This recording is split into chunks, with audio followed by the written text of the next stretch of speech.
이조 총리님, 예. 혹시 오늘이 무슨 날인지 아세요? 네, 49제 날입니다. 공교육 멈춤의 날이라고 명명하고 있죠. 왜 윤석열 정부 들어서 이렇게 안타깝고 허망한 죽음과 이별이 많은지 참 걱정입니다.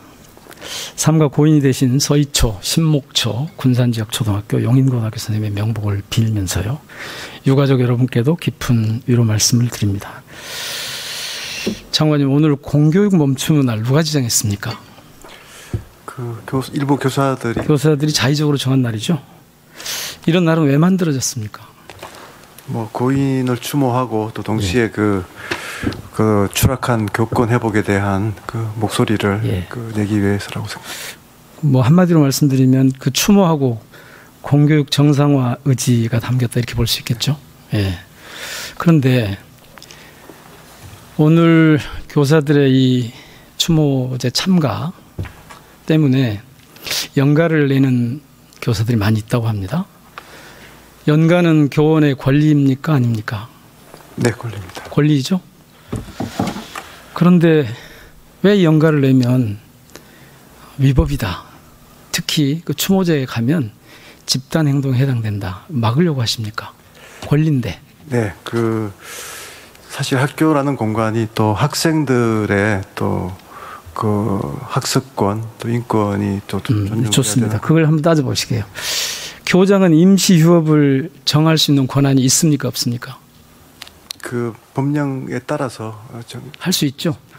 특히 이번 같은 경우는 급박한 사정이라고 돼 있던데요. 이 급박한 사정이 있으면 임시 휴업을 할 수 있죠. 근데 왜 이것도 못하게 하십니까? 사실 그게 이제 매 학년도 시작 이전에 그 학교 운영의 심의를 거쳐 그것은 다른 파트고 상황이 급박하게 돌아가면 할 수 있게 돼 있습니다. 네, 비상제 학기 중에 계획을 해서 하는 경우가 있고 임시로 하는 경우가 있는데 제가 지금 말씀드리는 건 임시 휴업을 말씀드리는 겁니다. 자, 오늘 아침에 제가 파악을 해보니까 어떤 학교는 교사 72명이 나오질 않았어요. 어떤 학교는 72%가 나오질 않았어요. 어떤 학교는 85%가 나오지 않았습니다. 어떤 학교는 94%가 나오지 않았습니다.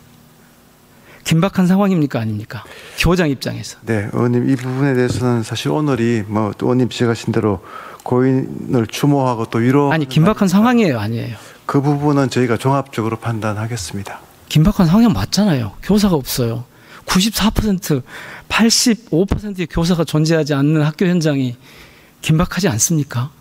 긴박한 상황이 있으면 교장은 임시휴업을 하게 돼 있는데 왜 임시휴업을 하면 법과 원칙에 따라 처리하겠다라고 이를테면 직권남용하시는 거 아닙니까?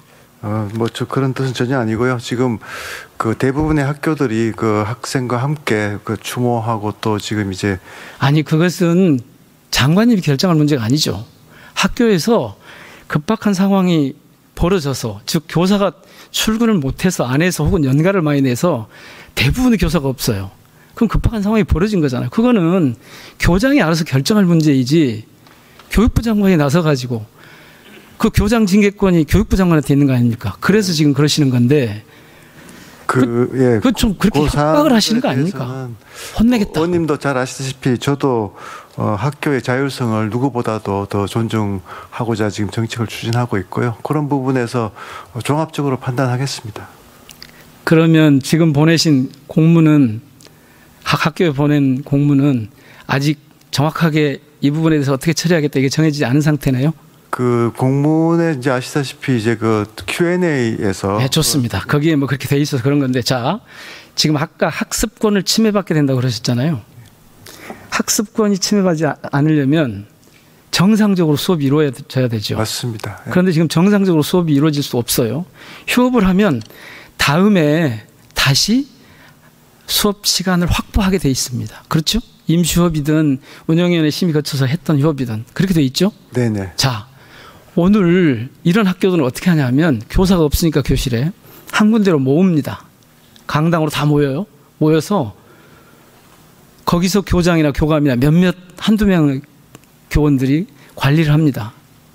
그렇게 많은 숫자를 수백 명 혹은 뭐 수천 명이 1000명이 넘는 학교도 있으니까 한 군데 모아서 그것도 상당히 한 군데 모아놓고 관리를 하는 것이 문제가 없습니까? 이게 학습권이 보장이 됩니까? 이렇게 하면 오히려 제가 볼 때는 이건 일종의 감금 행위예요. 학교 현장에서 아이들을 한꺼번에 집단적으로 한 곳에 모아가지고 관리한다는 게, 그리고 그게 되지도 않습니다. 그런데 그것을 학습권을 침해한다고 하시니까 오히려 휴업을 해서 다시 학교에 나와서 수업받을 권리를 주는 게 학습권을 보장하는 거 아닙니까? 예, 그래서 교육부가 지금 학교별 상황에 맞는 그 대책이 좀 마련되도록 그 시도교육청과 긴급 상황반을 구성해서, 그러면 임시휴업에 대해서는 뭐 처벌하겠다 이런 거는 그렇게 결정되어 있는 건 아니네요. 종합적으로 저희들이 판단하겠습니다. 예. 보니까요, 징계 예고, 교사, 교장에 대한 징계 예고에 대해서 교원은 96%가, 그리고 교장 선생님에 대해서는 93.5%가 부당하다고 얘기합니다. 그러다 보니까 개인학습, 개인체험학습 신청하는 그런 학부모들 사연이 계속 늘어가고 있어요. 자, 이렇게 안 했으면 좋겠습니다.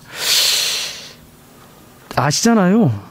집회 혹시 한 번도 가보신 적 있나요? 지금 7번 있었는데 가보지 못하셨죠? 네, 그 집회 뭐 우리 교육부 직원들은 가보셨을 거고요. 예, 예. 예. 굉장히 절박한 심정에서 모인 거죠, 지금. 당연히 뭐 저희 예. 공감하고 있습니다. 정치적인 목적이 아니죠. 네, 그렇습니다. 예. 그런데 왜 이렇게 이 추모에 정말 거의 광적으로 민감하게, 그렇지 않습니다. 그 순수한 추모의 장마저 그게 가로막습니까? 마치 그럼 12.9 참사 때도 딱 이러던데 이 정부가 그런 정부입니까? 그렇지 않습니다. 교육부도 항상 그 한마음 한뜻으로 그 우리 교육계가 정말 그 이번만큼은, 그러면 이 추모 기회를 정상적으로 진행할 수 있도록 교육부가 오히려 뒷받침해 주는 게 저는 도리라고 봅니다. 저희도 그 추모가 정말 그 학습권과 충돌하지 않고 좀 정상적으로 그렇게 잘 정리될 수 있도록 해 주십시오. 저희도 최대한 노력하고 있습니다. 이 세상에 사는 사람은 누구나 다 슬퍼할 권리가 있습니다. 추모할 권리가 특히 선생님들께 있습니다. 같은 장소에서 슬픔을 나누고 고인을 애도하고 추모하는 일이 왜 이렇게 어렵게 된 건지 저는 정말 이해가 되지 않습니다. 한번 저거 보실까요? 오늘 추모회는 아니지만 이전에 있었던 7번 동안에 그 국회 정문에서 하는 집회를 보시면 저 봐보세요. 정말 질서정연하게, 심지어 이렇게 얘기합니다. 자체적으로 질서를 유지하고 칼같이 자리를 지키고 집회 내용과는 별개로 정말 이런 집회만 다니고 싶네요라는 경찰과 교사의 대화 내용이 있습니다. 불법 행위가 한 번도 발생하지 않았어요. 이쯤 되면 장관님께서 하셔야 될 일은 연가를 내지 말라, 임시휴업을 하지 말라 이러실 게 아니라 함께 추모하고 다시는 교육 현장에서 이런 안타까운 죽음이 발생하지 않도록 어떻게 공교육을 정상화할 것인가, 이 고민을 함께 해주셔야 된다고 생각합니다. 네, 말씀하신 대로 그렇게 해주실 거죠? 네, 뭐 고인 함께 추모하고 교육계가 한마음 한뜻으로 이번을 계기로 해서 공교육을 살리고 교권을 확립하도록 하겠습니다. 예, 고맙습니다. 꼭 그렇게 해주십시오.